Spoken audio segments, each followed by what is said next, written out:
Welcome back to Chess Tactic. Today, everyone. We have a barn burner of a game for you from the FIDE Grand Swiss, featuring 15-year-old Grandmaster Andy Woodward, with the white pieces against the formidable Parham Maghsoodloo.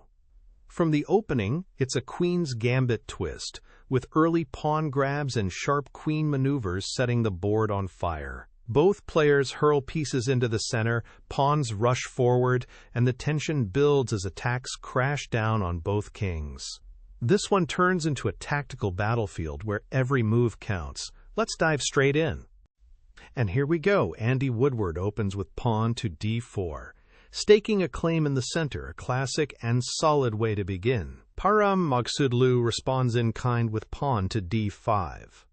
We have a symmetrical start, a classical battle for central control. White immediately challenges black's central foothold with the queen's gambit. The question is simple.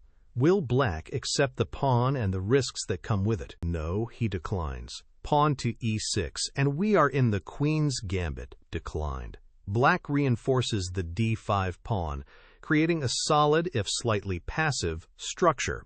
Knight to f3 for white. A standard developing move, controlling the center and preparing to castle kingside.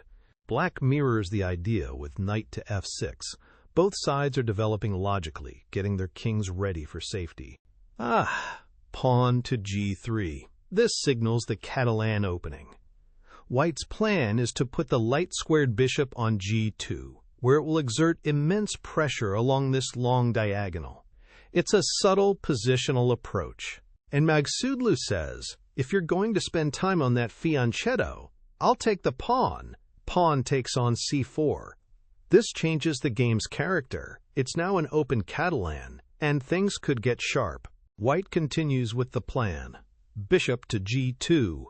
That bishop is now a sniper, aiming right at black's queenside. White is betting that long-term pressure is worth more than the temporarily lost pawn. Black plays pawn to a6, a very useful move. The idea is to support a future pawn to b5, holding on to that extra c4 pawn and fighting for queenside space. Woodward calmly castles kingside. Safety first. He knows the pressure will come, so there's no need to rush. Knight to c6 for black. A natural developing move, but it also blocks the c-pawn, so black will have to find other ways to create counterplay. Queen to c2. A multi-purpose move. It prepares to recapture the pawn on c4 and keeps an eye on the center. And now the first real surprise. Instead of defending the c4 pawn, Maghsoodloo plays knight takes d4. He gives back the pawn to liquidate the center and challenge white's control. White is forced to recapture. Knight takes knight, and queen takes queen. A trade of knights is complete. Black's queen is now very active in the center, but it's also a potential target. This is a double-edged position. Knight to d2 for white. He's not trying to win the c4 pawn back immediately. Instead, he's focusing on development and controlling key squares. Another sharp move from black pawn to c3. This move disrupts white's pawn structure and tries to open lines for black's pieces.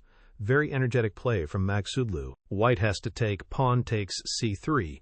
Now white has doubled pawns on the c-file, which could be a weakness, but it also opens the b-file for his rook. The queen drops back to c5. From here, she keeps pressure on white's position and stays active. And right on cue, rook to b1. White immediately puts pressure on the newly opened b-file, a classic example of playing on the open files. Black develops the bishop to d6, fighting for control of the center and preparing to challenge white's powerful bishop on g2. White pushes pawn to c4, solidifying his center and blunting the scope of black's bishop. Whoa! Queen to h5. This is a very provocative move. Black's queen swings over to the kingside, eyeing potential weaknesses around white's king. The narrative is shifting from a positional game to a potential attack.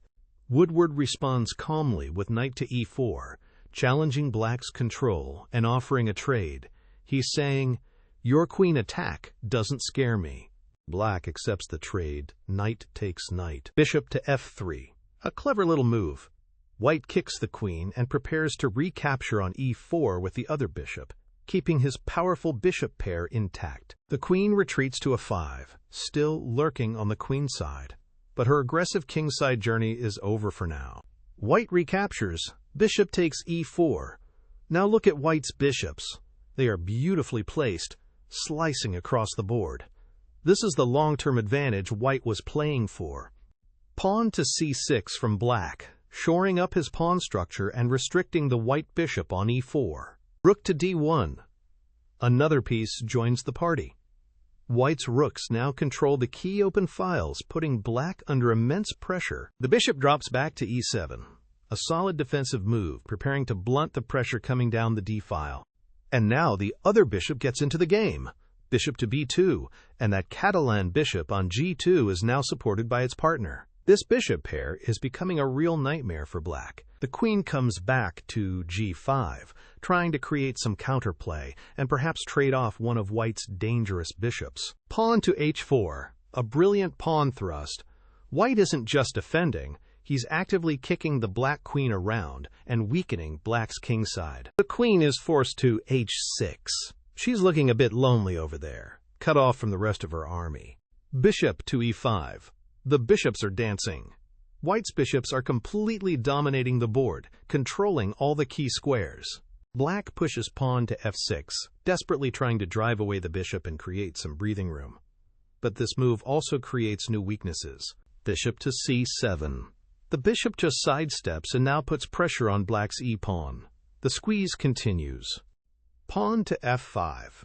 Another pawn push from Black, trying to fight for space, but it's a risky move that further exposes his king. The bishop calmly drops back to g2, its job done.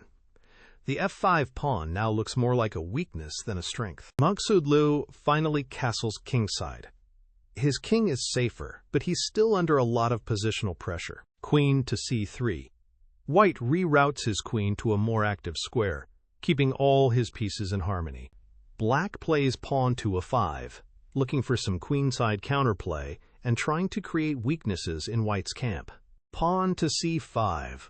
White locks down the queenside, fixing Black's pawns as targets and further restricting Black's pieces. Bishop to f6, challenging White's queen and trying to untangle his position. The queen sidesteps to c4, keeping the pressure on and preparing to support a central push. The queen shuffles back to g6, still looking for a way back into the game. And there it is, pawn to e4.